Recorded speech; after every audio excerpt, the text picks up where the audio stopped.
কি ব্যাপার? এই সময় আবার ঘরে তালা মারা কেনে? রীতি আবার কোথায় গেল?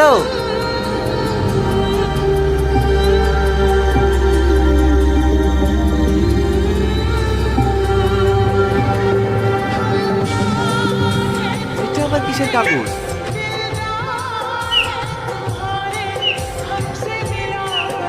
আমি জানি এই চিঠিটা পড়ার পর তুমি আমাকে যতটা ভালোবাসতে ঠিক ততটাই ঘৃণা করবে।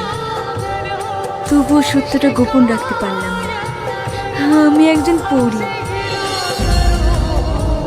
তোমাকে আমার ভালোবাসার জালে ফেলে আগামী অমাবস্যার রাতে তোমাকে বলে দেওয়ার জন্য নিয়ে যেতে এসেছিলাম।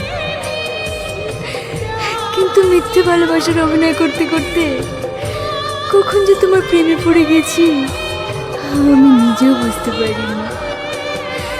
ভালোবাসার মানুষটাকে তো আর বলে দেওয়া যায় না, তাই তোমার জায়গায় আমিই যাচ্ছি নিজের প্রাণ দিতে। ভালো থেকো প্রিয়, আর কোনোদিনও দেখা হবে না।